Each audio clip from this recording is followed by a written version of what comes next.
kids, welcome back to Uncle Fezzi's Body Shop of Bad Decisions, also known as Delco INEOS Upgraders. Well, we're doing a little revisit here on my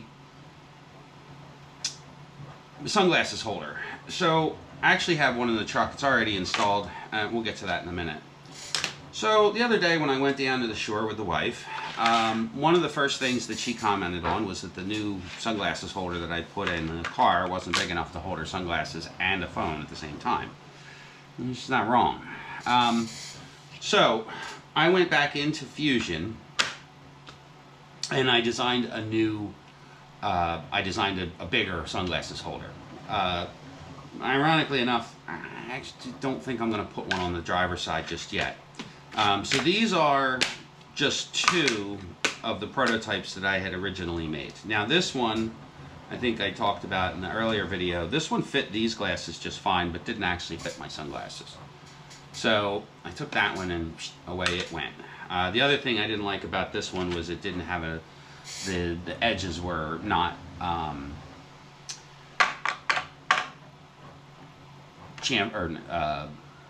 filleted or rounded enough. It was too harsh.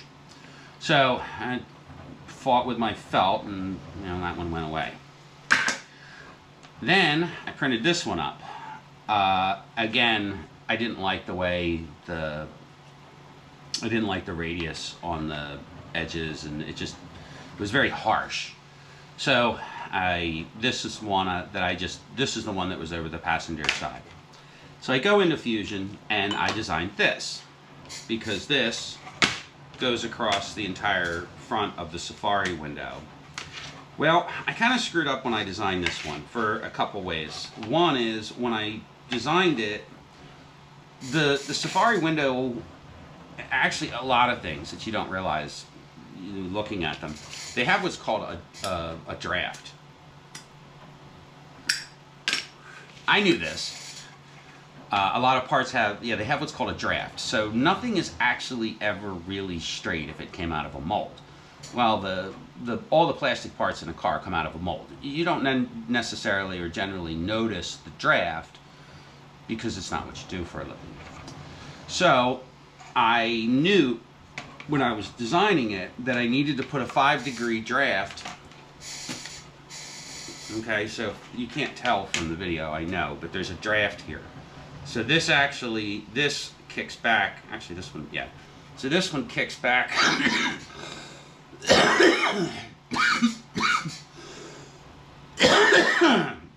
about 5 degrees, which is a normal draft. Actually this one kicks back 5 degrees, which is a normal draft, but it only kicks back 5 degrees in one direction. That one, this way. So from here to here is 5 degrees. This one does the same thing. Now the one that I put in the truck actually is 2.5 degrees one way and 2.5 degrees the other way to get a 5 degree draft between here and here. So I also printed these flat on the build plate because that was that's the best way to print them. No supports. So why would I not fuck it up? So I go back into Fusion and I design a new one. Now, sadly, I already threw away all the test pieces that I had made. So I go back and I measure the car again and come up with the radius for this edge here, so it will fit nice in the spot that goes across the whole top of the Safari window, or the whole top of the roof. But what I did this time, not thinking because I'm lazy and I just wasn't thinking, is I put the draft angle. I wanted this to stay thin, and I put the draft angle so this piece kicked down 5 degrees. Well, that screwed me up for printing purposes, because then I had to print it going this way. The printer should do it, but the truth of the matter is, and it actually did do it with PLA. It printed it just fine that way.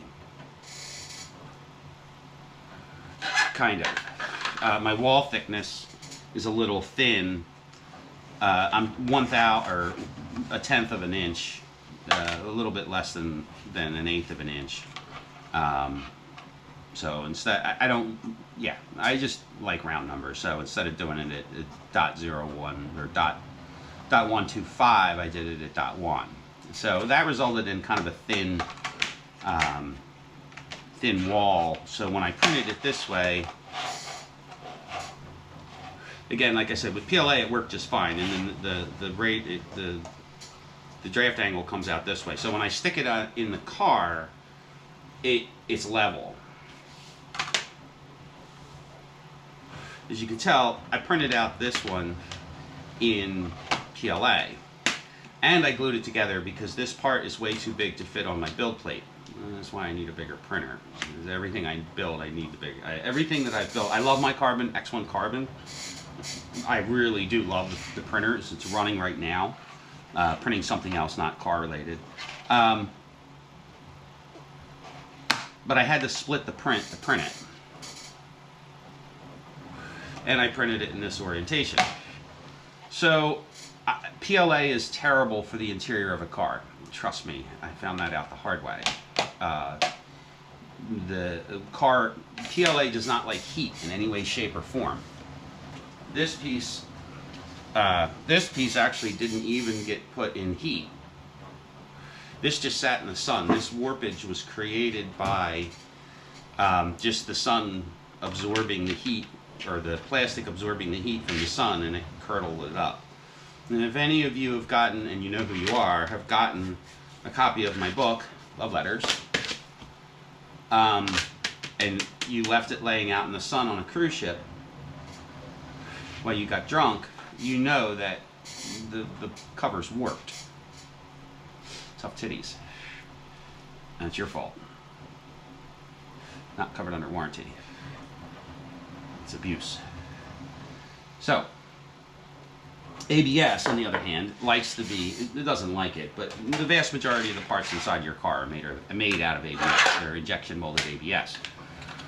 So, I went into Fusion and I redesigned the part so that I could print it laying face down. Let me revisit this. So when I printed this one, it came out okay when I printed it in this orientation. But when I printed it in ABS, in the same orientation, it didn't like it. There's a couple reasons it didn't like it. One is ABS has a tendency to warp. And, well, let's see here. Yeah. Well, it warped. It warped pretty significantly, printing it in this orientation. So this one was, this is the original, this is this design, was printed in this orientation. And yeah, it didn't like it at all.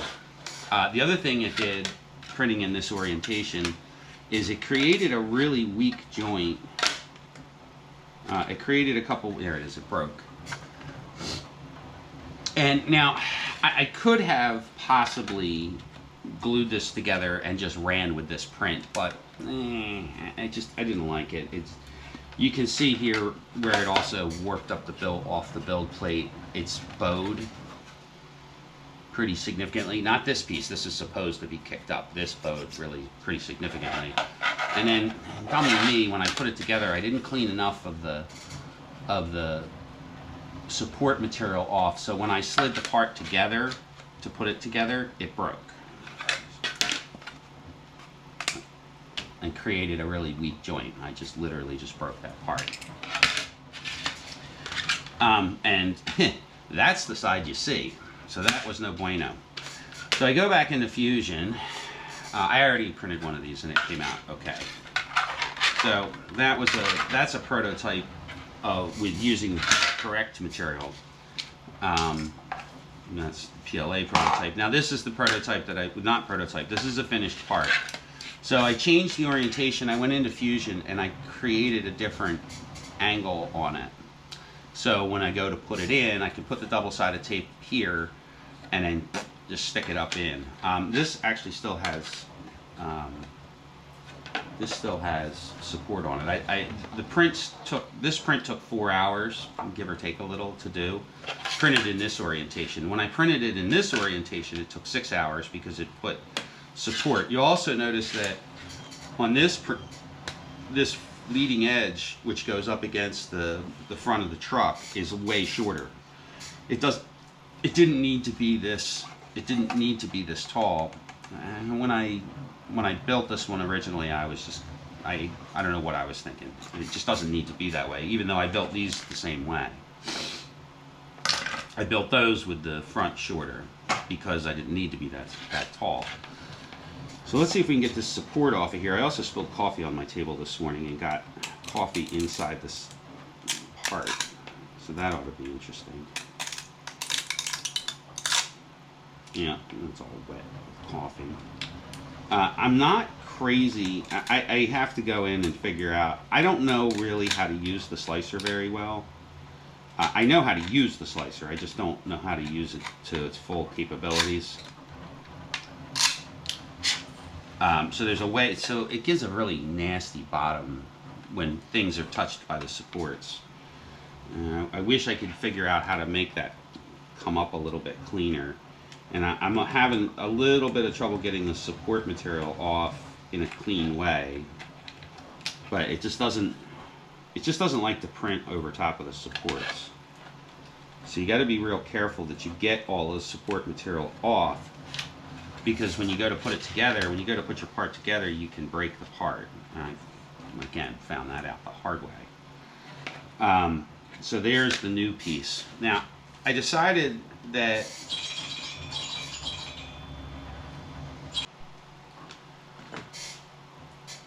of course my phone rang. So I decided that I was going to use CA glue to hold this together. And normally I would have used, I'm going to use CA glue. So because the bottom of this is really rough, now I have this Starbond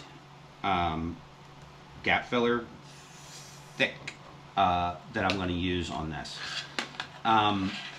For a lot of reasons, mainly because I want this where it's really rough here to fill in. I would normally use like medium thickness. I went nuts, and of course I went crazy, and I bought every different type of Starbond that I could in every different thickness, from like literally thinner than water all the way up to this stuff, which is the thickest stuff that they make. CA glue will work fine. With ABS, you can use you can actually mix up a slurry of ABS and acetone. ASA also. I think you can. Let me check.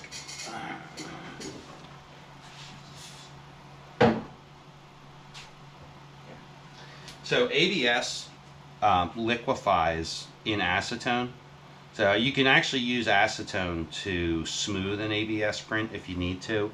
So what that's doing is the acetone's eating the ABS. So you don't actually need to use glue. You can use acetone.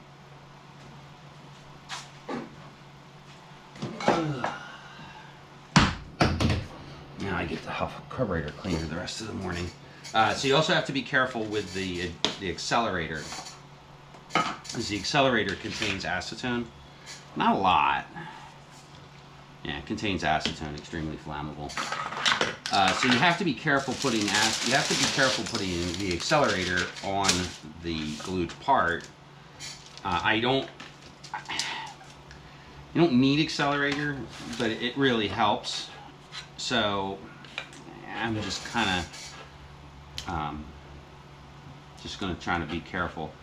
The other thing is the CA glue loves to stick to this paste, or loves to stick to my work surface here. So I got to put a piece of parchment paper down. I don't really want to get a whole lot of glue near the joint, because I don't want the joint. I don't want glue coming out of the bottom joint. The top joint I don't care, because it's getting covered with felt, right? But the bottom joint you're going to see, and this back joint here. So I'm actually being a little bit careful with the glue. With wood I'm really sloppy. With plastic I'm not much less sloppy. So I'm just kind of smoothing it out a little. There's multiple different glues I could use for this. Like I said, I could mix up a slurry of acetone and ABS. And like, if I was painting it, I would probably do that and use it as a filler and blah, blah, blah, blah, blah, blah. I'm not doing that.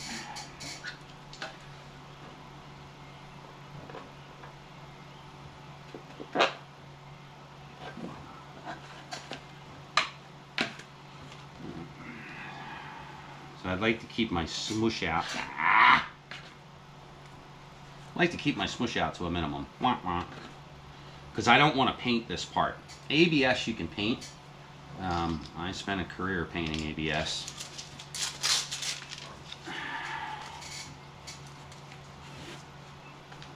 But I'm going to put the clamps on it real quick. Of course.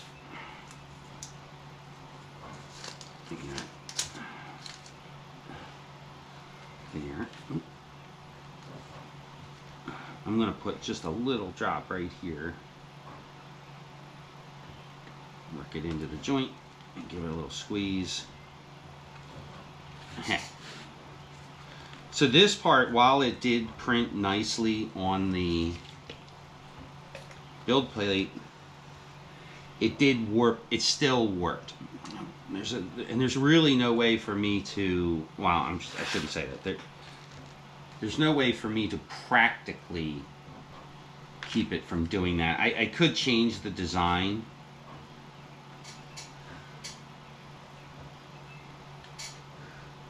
Yeah, I've mentioned this many times in the past, but whoever figured out that putting accelerator on crazy glue is the way to go is an absolute genius, because everybody knows that crazy glue sucks for decades. Everybody's crazy about crazy glue, except it never really worked until they came out with the accelerator, and then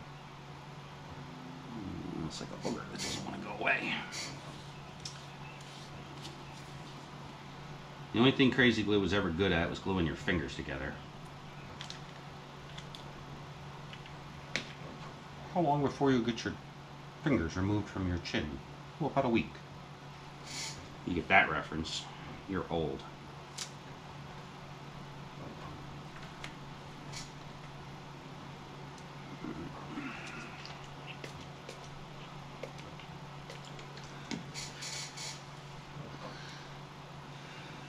You have to be kind of very careful with the accelerator too, because it can make it dry too fast. This is all getting covered with the felt. I've got the felt right here. I watch a guy on YouTube, Zach Friedman, Voidstar Labs. He had a really interesting point the other day with YouTube, now that we're a good 12 minutes into this video, that the average length of time that anybody watches videos, and he actually has like 1 million subscribers, will admit that if he makes a video that's more than 15 minutes long, nobody watches it. So what they did was they started another, like a YouTube that is purely for makers that want to actually see the entire process. Whatever. I don't disagree with them. As a matter of fact, I think it's an incredibly great idea. But I'm just going to stick with what I'm doing.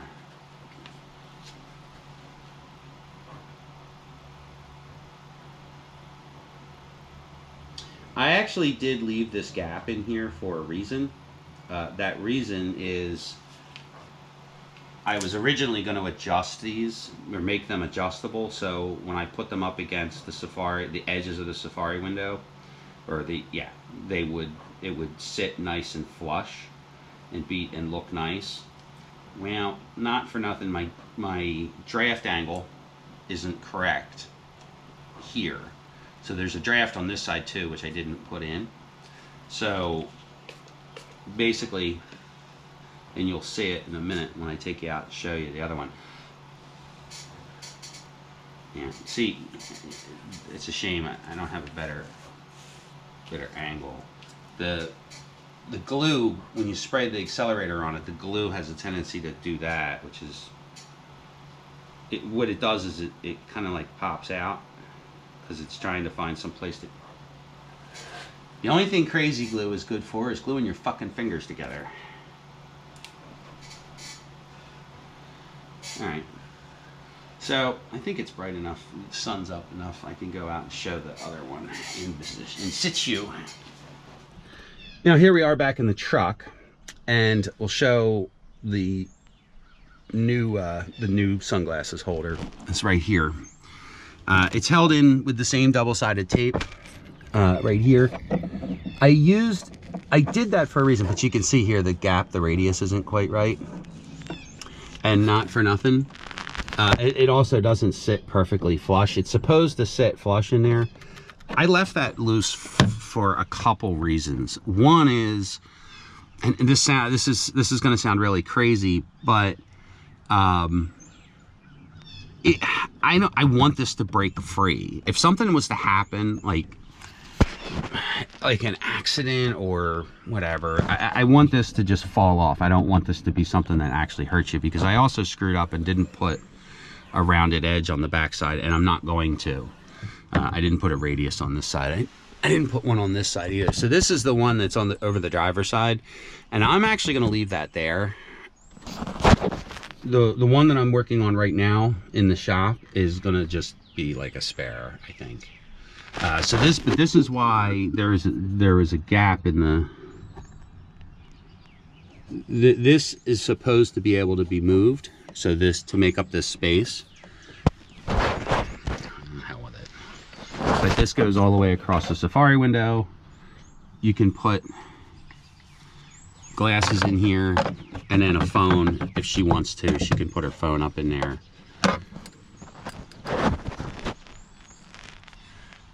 I'm also working on a something to put in here. I might actually pull this panel down. If this whole panel comes down, which I haven't actually tried to do, I want to see what's behind that panel. Yeah, that's it. I was going to put the felt on the inside of this. Actually, you can see it a lot better now. I was going to put the felt on the inside to show how much I fight with that felt. And then it dawned on me, you know, two things. One is I have, I'm actually starting to run low on that felt. I mean, no, I got like 8-10 pieces left, but this is a waste. I'm not going to use this one. For the time being, I'm going to stick with just the single sunglasses holder over the windshield. And I want to focus my attention on doing something with that center panel. I actually already printed out and designed a prototype panel to go in there. But this one, two things. This gap here is too small to be practical. So this actually has a draft on it. So things are going to want to go forward. So things don't just fall out. But I want to take that panel off, and I want to see what's above that panel if I just haven't gotten around to it. I saw somebody make one of these that's metal. I only want a metal one up there. So there you go. That's the end of the video.